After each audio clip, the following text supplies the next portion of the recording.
Pemirsa, warganet menanggapi beragam kasus dugaan skandal Lisa Mariana dengan Ridwan Kamil. Ada yang kaget, ada yang hingga mempertanyakan kebenarannya. Bahkan ada pula yang menyebut bahwa kasus tersebut sebagai pengalihan isu. Nah, untuk membahas ini kita sudah bersama dengan narasumber kami di sini. Ada Mas Rizal Nova, analis senior Drone Emprit. Selamat sore, Mas. Selamat sore, Celia, Nadila. Oke. Mas Nova, ini kalau kita lihat kasus ini viral sekali, bahkan sudah hampir 1 bulan. Keviralan kasus ini belum usai-usai juga. Dari pandangan Anda ataupun pengamatan Anda, bagaimana Anda melihat pola penyebaran dari isu ini? Isu ini tiba-tiba saja meledak menjadi perhatian publik ketika Lisa mengatakan dia punya hubungan dengan RK, dia punya anak dengan RK. Itu sekitar menjelang di akhir Ramadan ya, 25-26 Maret kemarin. Lalu perbincangan kita agak turun setelahnya ketika jelang Lebaran tuh. Agak Ramadan. Turun, Lebaran, terus tidak lama setelah itu sekitar tanggal 10 atau 11 itu mulai naik lagi setelah Lisa membuat konferensi pers. Nah, jadi setelah itu ya tentu naik turun dan baru 2-3 hari kemarin kita juga rame lagi setelah ada pelaporan dari pihak RK, juga ada pernyataan dari pihak baru yang mengaku ini anak kami, anak biologis dari RT ya, Revelino ya tadi ya. Oh iya betul. Ya. Jadi kalau kita lihat puncaknya itu terjadi hanya beberapa kali. Di awal saja RK tidak menanggapi pada awalnya, tapi itu karena rame terus jadi kemudian RK menanggapi. Lalu di akhir jadi naik turun drastis kurvanya itu, lalu baru naik lagi di beberapa minggu belakangan ini. Jadi kalau ngelihat itu sepertinya dan kita lihat juga sebenarnya seberapa banyak sih orang yang membicarakan ini. Kami hanya menghitung postnya saja itu ada lebih dari 14.000 post di media sosial. Kita nggak ngelihat berapa banyak amplifikasinya. Lalu kalau kita lihat juga berapa banyak engagement yang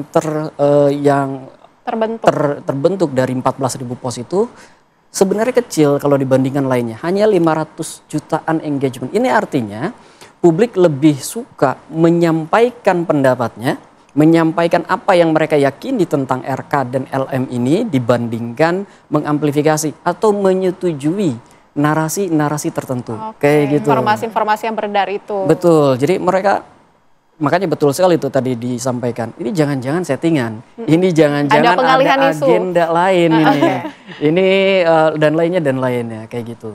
Oke, tapi kalau Anda melihatnya mungkin selama Anda meneliti begitu terkait dengan kasus ini selama 1 bulan, pasti ada publik yang percaya dan ada publik yang mungkin menggiring opini lain begitu ya. Betul. Kalau Anda melihatnya ini, yang mana yang lebih dominan?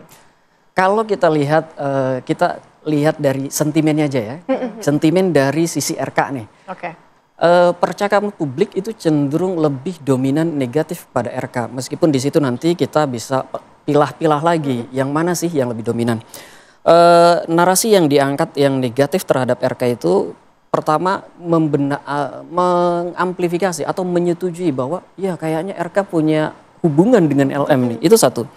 Yang kedua, jawaban RK yang menunda kesiapannya untuk tes DNA itu juga menjadi orang membuat orang meyakini jangan-jangan nih gitu ya.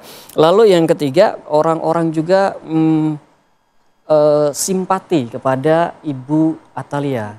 Nah, yang itu ya. Lalu kemudian muncul ada nama baru, ada AA, lalu ada nama baru juga RT, lalu ada nama baru lagi C kalau nggak salah atau siapa itu ya, yang lagi yang mengaku ada 2 orang kan yang mengaku sebagai ininya. Jadi kalau dilihat dari situ narasi apa sih yang paling banyak terkait dengan RK ini justru adalah narasi-narasi yang tidak menguntungkan RK di awal gitu ya. Positifnya belakangan justru setelah ada pengakuan RT terkait LM. Itu kan belakangan nih. Iya. Baru beberapa hari ini kan. Terakhir. Lalu pelaporan RK kepada ke Barreskrim itu baru kemarin kan, tanggal 19 kalau tidak salah. Lalu juga ada dugaan bahwa LM sebenarnya motifnya adalah ekonomi. Memeras RK kayak gitu, memeras RK. Nah, dan ini juga keluarnya baru belakangan juga Mbak, baru beberapa hari belakangan ini. Jadi kalau dilihat negatifnya tinggi itu di awal-awal karena RK tidak melakukan apapun, tidak ada, saya kira strategi RK yang menunda Langkah menjawab. yang dia ambil belum kebaca sama publik. Ya, itu ngebuat narasi tentang RK menjadi dominan negatif. Tetapi setelah RK kemudian mengambil langkah hukum, lalu juga ada pernyataan-pernyataan dari pihak ketiga, itu membuat sentimen negatifnya itu menurun, tidak juga sebenarnya, tapi diimbangi lah sentimen positif terhadap RK, narasi-narasi positif terhadap RK mulai naik kayak gitu. Oke, tapi kalau kita lihat Pak RK ini adalah tokoh publik yang sebelumnya memang citra dia ini dianggap baik sekali bagi publik. Setelah adanya kasus ini, bagaimana RK hasil dikenal sebagai politisi muda yang agamis dan romantis terhadap istrinya, penyayang keluarganya. Di awal-awal betul sekali itu adalah tamparan yang sangat keras pada RK karena yang diganggu pada RK adalah tentang romantismenya, tentang agamisnya. Itu dua hal yang sangat basis mendasar pada RK. Seberapa besar pengaruhnya? Saya kira percakapan publik tidak, kalau kita lihat tadi, kita ingat lagi interaksinya, itu hanya 500 dari 14.000, hanya 500 interaksi tentang RK. Dan kalau kita lihat lebih banyak bentuknya adalah penyampaian opini. Mereka bertanya-tanya, bukan bertanya, mereka menyampaikan, kayaknya ini RK, apa benar yang dilakukan oleh RK atau tidak benar yang dilakukan oleh RK. Jadi serangan terhadap RK pada dua hal itu masih diragukan oleh mereka. Karenanya kelihatan kemudian di emosi yang paling tinggi adalah emosi antisipasi. Jangan-jangan ada motif lain. Iya, Tanggal 25-26 itu netizen Indonesia sedang rame-ramenya membicarakan UU TNI, Mbak. Nah itu ada pengalihan isu. Betul. Mas dugaan lain Nova, juga. terima kasih ya. Ini artinya memang dengan respon RK ini akhirnya membalikkan keadaan yang sebelumnya memang walaupun tidak terlalu signifikan. Tetapi ini saya kira juga belum signifikan, Mbak. belum signifikan. Nanti kita tunggu ya Mas, seperti apa nanti kasus ini bergulir. Terima kasih Mas Nova. Terima kasih Celia, Nadila. Dan pemirsa, tentunya Apa Kabar Indonesia akhir pekan masih akan kembali untuk Anda. Saat lagi tetaplah bersama kami.